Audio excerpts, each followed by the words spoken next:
Manchester United are not in a good state, and this summer is going to be massive for rebuilding Ruben Amorim's squad. And when you take into consideration that Sir Jim Ratcliffe and the Glazer family have over 300 million pounds worth of amortization payments that are going to hit this year, the need to renovate all of their facilities and everything surrounding the Manchester United team and the squad needing rejuvenation, they have a really, really, really difficult job ahead of them. And today, me and my good friend Kevin are going to try and predict and explain and kind of go into how we think Manchester United should operate this summer. But before we get into any of that, Kevin, how are you doing, good sir? Man, I'm doing good. I'm ready for the Champions League final. Not gonna lie to you. So we'll have an episode about that shortly. But I do want to get into Manchester United because man, Manchester United are just a whirlwind of a team. It's almost inevitable to talk about them because it's like they're Manchester United, but like it's so frustrating to watch them nowadays. Whether you're a Manchester United fan, whether you're not a Manchester United fan, it doesn't matter. Like it's so difficult to watch this team because you know how good they could be, yet they're not. Yet they're a whirlwind of the team where like they have a season where they are good, and then they have like a season where they're just absolutely awful ever since Sir Alex Ferguson left. So I'm actually very intrigued to talk about this. And, we've talked about a few players that you just were going to sell that I'm still kind of shocked about that. I want to talk to you about because to me, I'm like, I feel like right now, yes, it's a rebuild right now. They got a lot of, they're in the hole. They need, I think that the Amorim, to me personally, needs to kind of adapt to what he has, but he's not. So this team has to do a complete rebuild. And I just think that that's so hard for them. I think that like there's so many players I think that they're selling, starting with Alejandro Garnacho. Tell me what your thoughts about that transfer, because I feel like, yes, even though he doesn't necessarily fit into the system, he's a very high quality player, man. Like this is the problem that I have with Amarim is he's not adapting to what he has. He's just trying to, like everything has to be my way, and we have to accommodate to my tactics and what I want to do. Like sometimes I feel like what makes a great manager is trying to work with what you have and make it and exploit it and make it better. I agree. That's why my two favorite managers of all time are Sir Alex Ferguson and Carlo Ancelotti, is because they're not system managers. And the problem that we have in today's day and age in football is the system manager. Too many managers live and die by their system. And Ruben Amorim is one of those managers. He's going to live and die by his system. And that's not us making an assumption. That's what he has come out and said. He has said the words, I will play my system because if I change, it is going against what I know as a manager. And here's the thing that we have to take into consideration when you talk about Ruben Amorim as a manager. Guys, as a manager, his career is not all that long. He's only been managing for a couple of years. It was at Braga B, then Braga, and then Sporting, and now he's at Manchester United. And so his system that, let's say, has been working since what? 2019, 2020, let's say, when he probably started his real senior managerial career, the system that earned his move to Sporting, that helped him win all of the things in Portugal that he did, is untested. It's not like going and getting a different system manager like Pep Guardiola, who we've seen that system work at Barcelona and at Bayern Munich. And so you're going and getting a, okay, this system has worked. It has won. We've seen it be successful for multiple years. And Sir James Ratcliffe and the Glazers and Manchester United's board have doubled down with Amorim. And I agree with you. One of the players that is on the list that's said to be sold is Garnacho. And my thing is like, I'm happy for Garnacho because I think he should leave Manchester United right now. If you're I don't know what player I would want to be at Manchester United right now. Like, if you can get out, get out. And that's how I kind of look at it, because I see dark days ahead for Manchester United. I think it's going to get much worse before it gets better. And I really, really like some of these players that being honest, like I'm starting to sour on Ruben Amorim. If you're a follower of the podcast and you listened before, I was like, dude, this is a great hiring. I love this. This is awesome.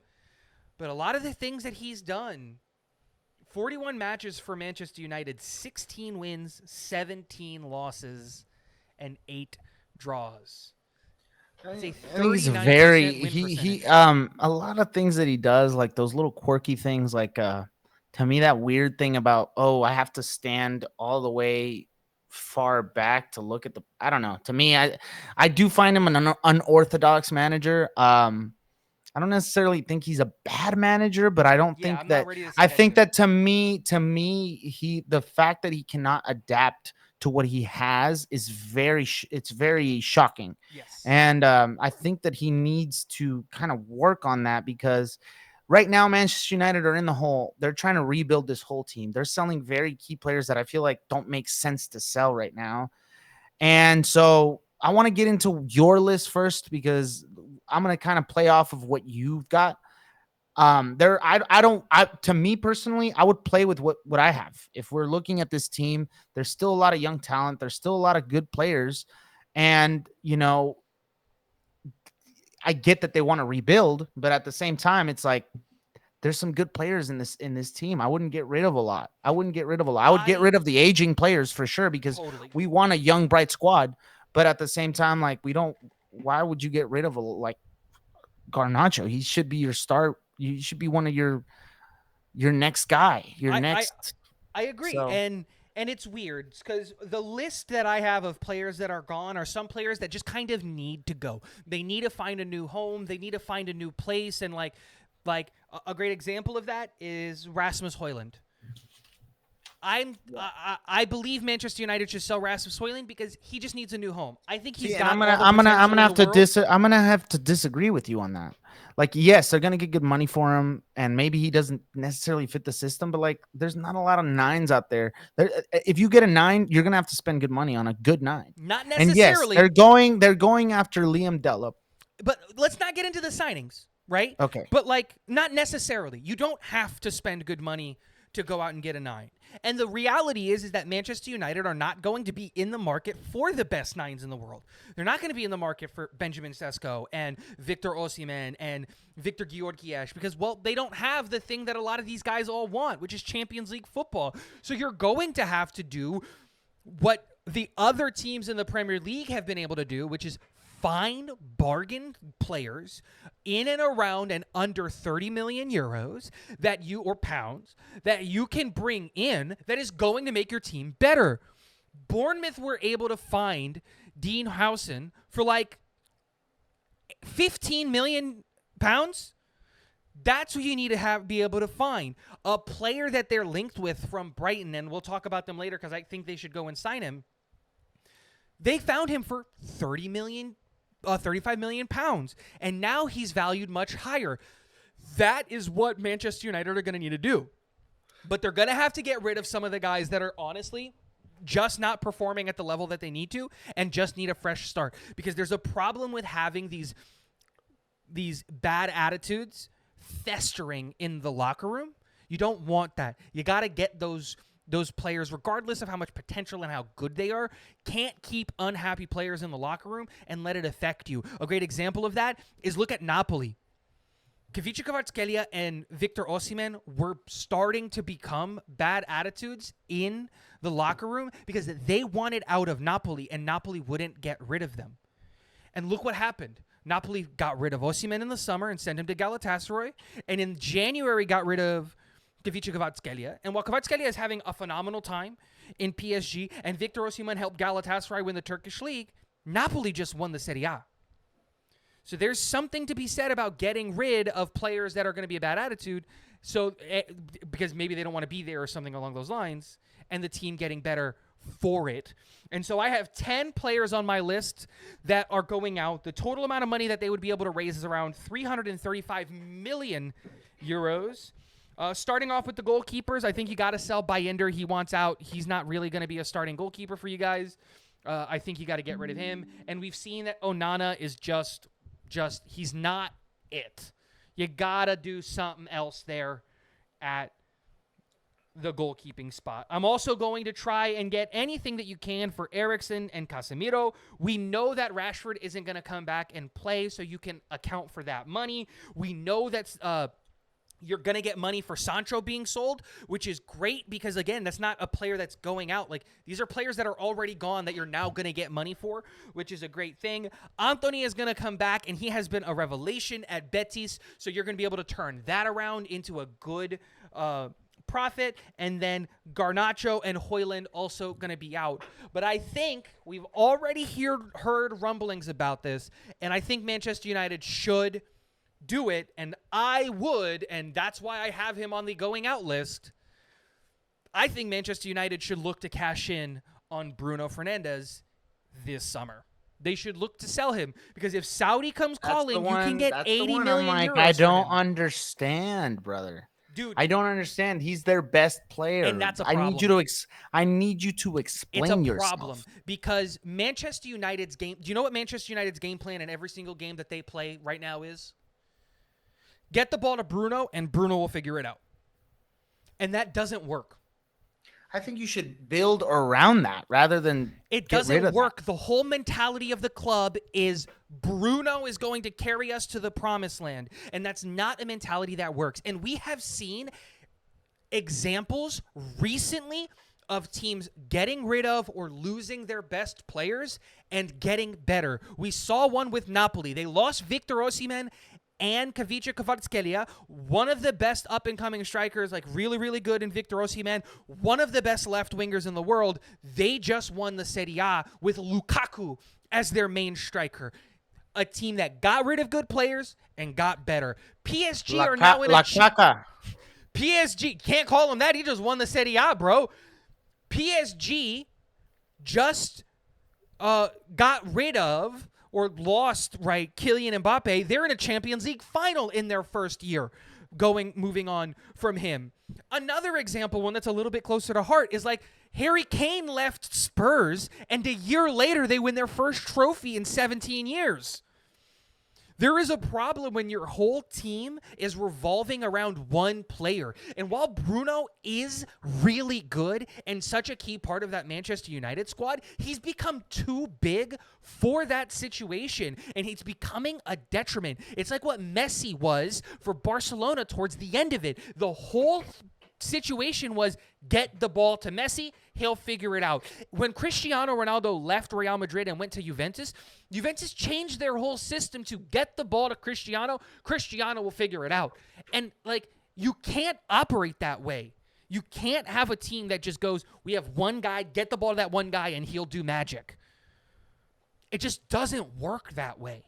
And so, look, I get it. Bruno's their best player. And when in football, you should be in the business of keeping your best players. Yeah. But I think that team can get better if Bruno leaves, because instead of playing 1 versus 11, they'll finally start playing 11 versus 11 because everybody around them will have to realize we don't have Bruno to carry it. I'm going to have to step up. I'm going to have to do my job. And I think that the team will be better for it. Okay, so follow-up question here. Who do you replace with Bruno? So I think that they've got their starting midfielders in the team already. I think that there is a tell me the starting midfielders, because I don't see it makes sense without Bruno. Because I think that you can have that middle pairing of your midfield being Kobe Mainu and Ugarte. That works. Kobe Mainu and Ugarte aren't Bruno Fernandes, man. No, they're not. But you know what else is they're not. And that's not a bad thing. Dembele, Doué, and Kavica aren't Mbappe. None of them. Not even combined are they Mbappe. But it doesn't matter. Together, they're better. The unity that comes in is better. How many times have we watched Manchester United this year and Højlund is in the box open, and instead of crossing the ball to Højlund, they cross it to Bruno Fernandes, who is covered? In that Europa League final, do you know what Spurs' entire game plan was? Basuma or Sarr or Bentancur, go find Bruno Fernandes and put yourself in his pocket and don't leave him alone. We removed Bruno from the game. Manchester United couldn't get anything done. You can't have that happen. And that's a problem. Bruno can't be your whole team. And right now he is. I mean, it makes sense, but I wouldn't get rid of him personally. And you need to make money. He's one of the You gotta raise players. the money. Holyund and Fernandez so far, I would keep personally. Hoyland's got to go. It's gotten Hoyland toxic. to me, It's I gotten think toxic. Hoyland, It's gotten toxic. Hoyland. In what way? The fans, the fan base is booing him and sending like messages, and it's become a toxic relationship. Everything is, why isn't Hoyland scoring? Why isn't Hoyland scoring? Why isn't Hoyland scoring? And look, it is on him. He's not performing well, but also the team around him isn't giving him service. And I think he has great potential. And I think, like, I said this before, I would love it if Hoyland went to like a Barcelona, a Bayern Munich, another team that has just any team that has like an aging veteran striker so that he can sit there and learn his craft. Because he was told to come into Manchester United and wear the number 9 jersey as a child. And not everybody is up for that responsibility. And he very clearly wasn't. And it's time to move on. I like Hoyland, and I agree. If the situation hadn't gotten toxic, I would have kept him too. But it has become toxic, and it's time to go. Okay, so we talked about Fernandez, Hoyland. Who else are you getting rid of in this squad? Because you had a quite a lengthy list. Yeah, of so to players. go over again, Bayender, Onana, Eriksson, Casemiro, Rashford, Sancho, Anthony Garnacho, Hoyland, and Bruno. Those are all the players that are gone. Of the players that are currently on the team, it would be Bayender, Eriksson, Casemiro, Garnacho, Hoyland, Onana, and Bruno. So it's 7 guys that would be leaving. You would be replacing those 7 guys with 6 names. And I think that this is good business. We already know one player that's coming. Mateus Cunha. That deal, we've gotten the here we go. He's coming. He's ready. It's happening. And I really like this move for them. I really, really do like this move for them. He's the perfect fit for what Ruben Amorim wants to do. Is it a bit rich? I actually do like that. Is it a bit rich? Yes. I don't know about the 65 million pounds and all of that, the release clause. But when you're talking about a player with 21 goal contributions in 28 games for Wolverhampton Wanderers, that matters. When you have an understanding of a player who knows how to is Premier League proven, that matters. But also is 25, is hungry, wants to prove himself at a bigger team, doesn't necessarily care about going to Champions League football. It's a great signing. And the biggest area of need for Manchester United is in those attacking mids, in those number 10s. And Mateus Cunha is a perfect profile and fit for that role. Fits it perfectly. Yeah, I agree, man. I agree. It's I do like Mateus Cunha. Okay, so we talked about getting rid of Hoyland. Who are you bringing in to replace Hoyland? So we've seen Hoyland leave in this situation, and you're obviously going to need to bring in a striker, right? Because you can't just have Joshua Zirkzee. You're probably going to want to have 2, maybe even 3 strikers. And I think a good thing is that when you look at that squad, they did go out in January and go in and bring Cheeto Obi Martin, and I think that he's a really, really exciting striker prospect. 17, out of Denmark, 6'2", really, really interesting kind of prospect there. And then Joshua Zirkzee, who's 24, 6'4", really physical. But you're going to want to bring someone in who is Premier League proven, who knows what he can do, who's young but also knows what he's doing. And the good thing is that Manchester United are already in the race for this guy, and I think that they've got to do everything in their power to lock him up.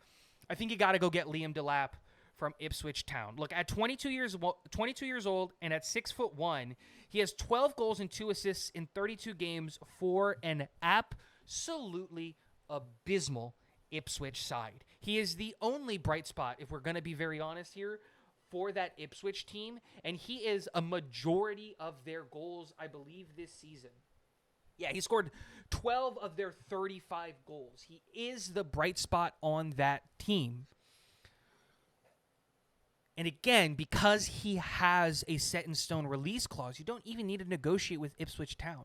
It's just convince him to come to Manchester United. And I think that Manchester United have a project that you can sell to a young, up-and-coming player like Liam Delap. And here's the thing. I said this before, that it's going to get worse before it gets better. I think that's true.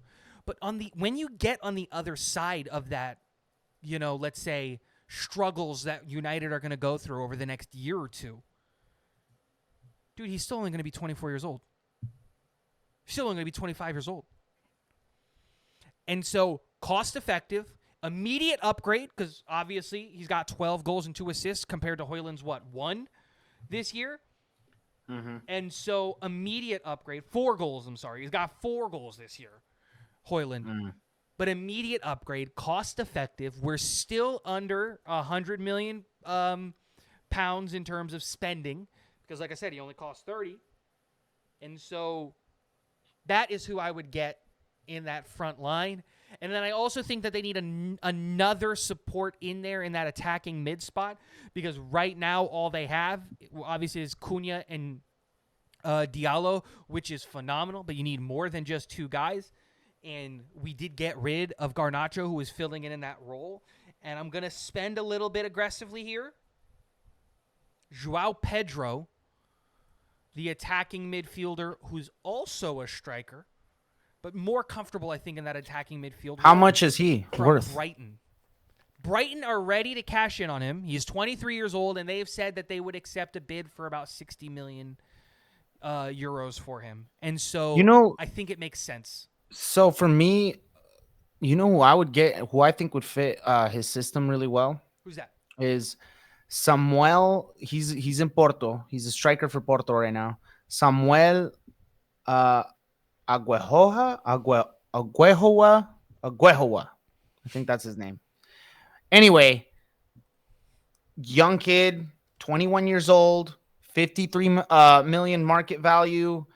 He plays in La Liga Portugal, so I feel like he would fit in right away to what Amorim would want. And again, young striker. If you're gonna get rid of Højlund, whatever his name is, Højlund. If you're gonna get rid of Højlund, I think you should go after that kid. If you're gonna go after anybody, I think the problem with going after a guy like him is he's expensive. He's gonna be expensive. He's not gonna be cheap. Well, I mean, compared to who you said, Liam Delap is 30 million. 30 million. Samuel is valued anywhere from 40 to 60 million. And the other problem is... Yeah, but he's a natural 9 to me. But so is Liam Delap. He is I don't a like striker. To be honest, I just don't like Liam Delap. I think he has been a revelation, but I think the other thing is he's Premier League proven. And I think you got to get Premier League proven players. It's hard to take a risk. I'm just trying to think I'm trying to think in terms of like what Amorim wants. Because you gotta. I get what you're saying, right? Because now if he's not gonna adapt to the players that he has right now, but you're gonna bring in players with profiles that work, and Liam Delap is a very, very good profile that works as a number 9. I get what you're saying, and I'm not against Samuel. The problem is that he's too expensive. They don't have the money to drop 60 million on a striker. Because if they did, just go and get Victor Osimhen. Yeah, but again, and that's a perfect signing. Yeah. He's like 27, but you don't got that money. Or even I just mentioned his name a little earlier, Watkins. Yeah, Ollie Watkins would be a perfect example. He's probably on the fritz. He's on the outs at Aston Villa, Premier League proven. But again, you have to think in terms of it's going to get worse before it's going to get better, because you have to get back to Europe. I don't know if they're going to finish in the top 8 next year, but if you know what I mean, it's a year or two before you get back to Europe. And if you go and get Ollie Watkins, if you're back in Europe and he's 33, 32. Gotta go young. And that's one of the things that I've tried to prioritize in my signings is guys who are under the age of 25 or younger, who can come in, be really good, and when Manchester United are back in Europe and competing for cups and doing all those things, they're going to be entering their prime or still really, really young. And that's why if you're going into that forward line, I think a perfect summer for them would be Mateus Cunha, Liam Delap, and Joao Pedro. You would get... We already know how much Cunha's going for. I think you can get Joao Pedro for 60, and I think Brighton would work with Manchester United to split up the payment so it doesn't have to be 60 all up front. And Liam Delap, we know, has a 30 million pound release clause, so you can go and pick him up really, really quickly. And now you've got a front three that's actually going to be lethal and is Premier League proven and knows how to score in the Premier League against Premier League teams and is familiar in playing in the roles and in the position that Ruben Amorim needs. Fits for me.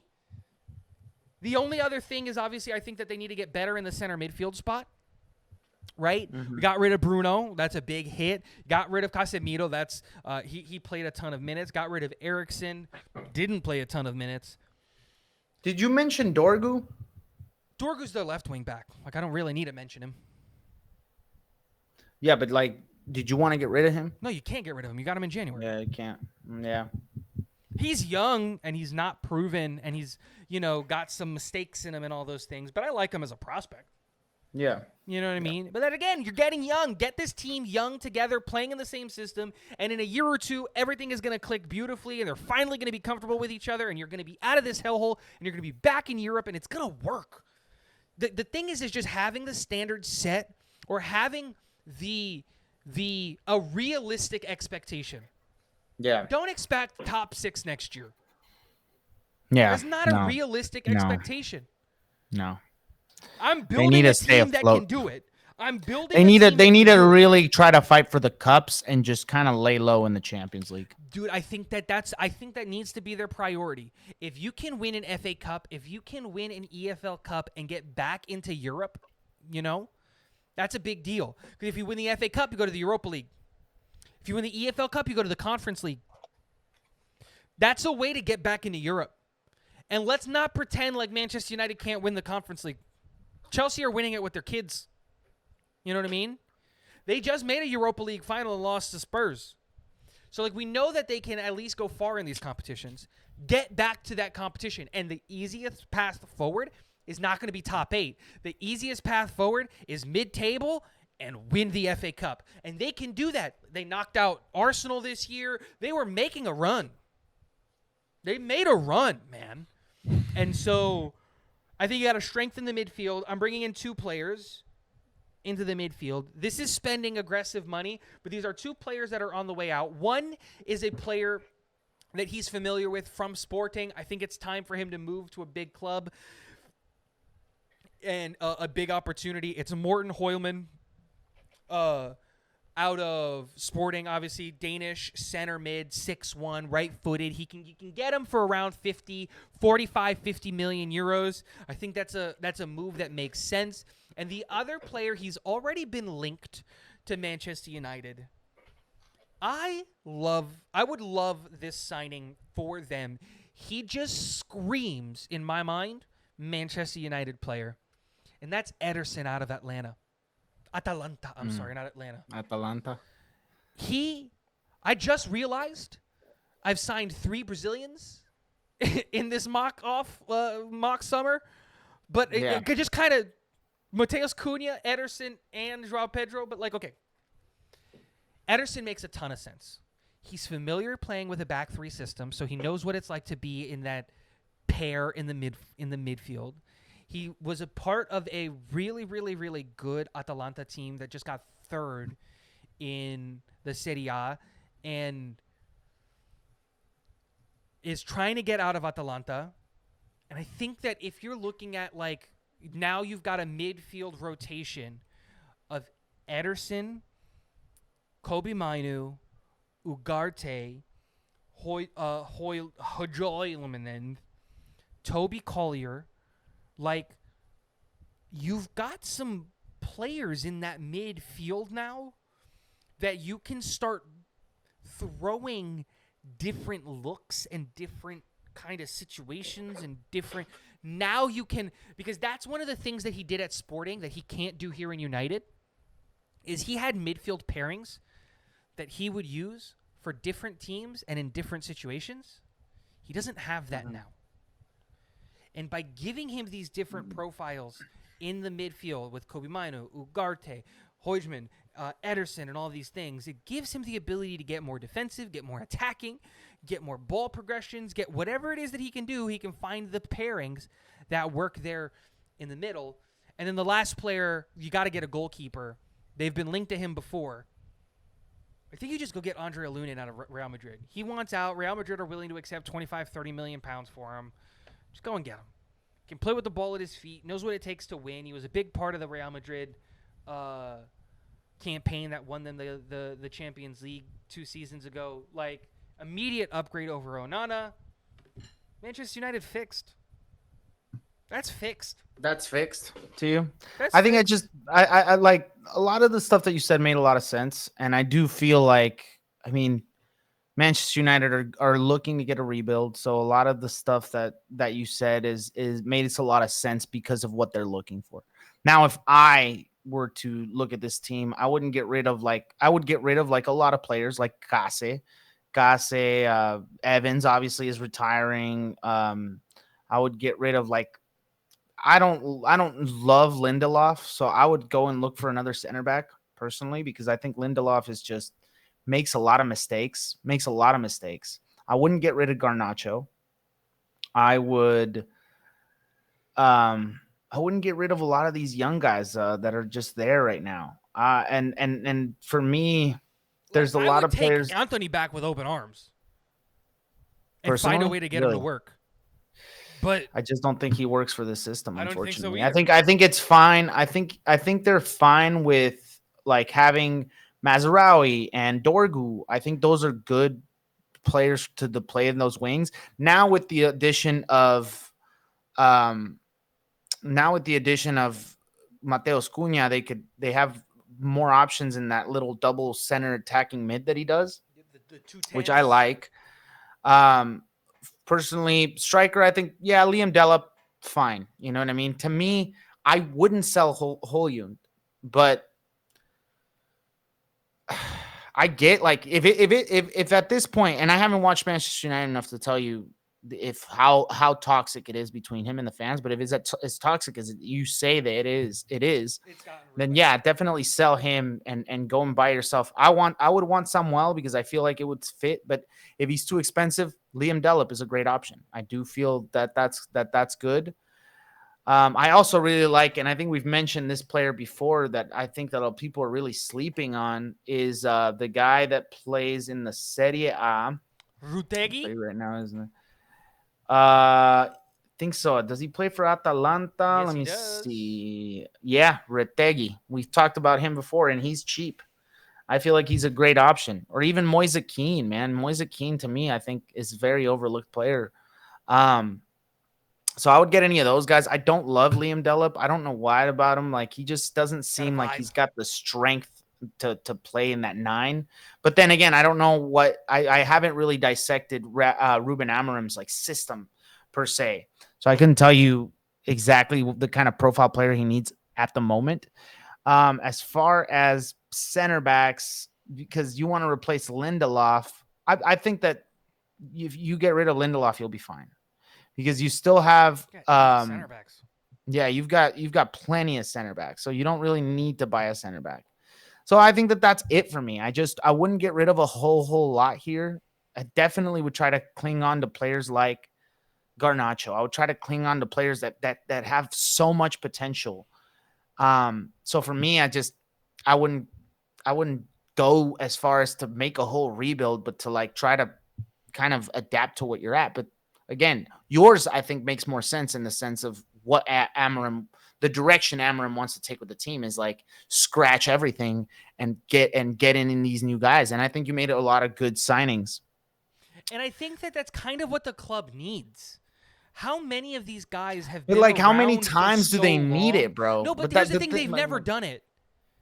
They've haven't. done rebuilds like this. No, Ten not Hag, this how aggressive. many signings did Ten Hag make? They're in the hole now. But it's never. making signings and getting rid of that old festering. They've never gotten rid That's of. what Ten Hag did with Sancho. No, he got into a fight with Sancho and then kicked him out. There's a difference, right? Because in getting into a fight with Sancho, he lost the locker room. But now he was affecting the locker room, so he had to get rid of But him. that's what I'm saying. You have to get rid of the problems in the locker room, and that's what Amorim is doing. Look, Rashford didn't want to work hard, send him to Aston Villa. Garnacho doesn't want to be there, send him to Napoli.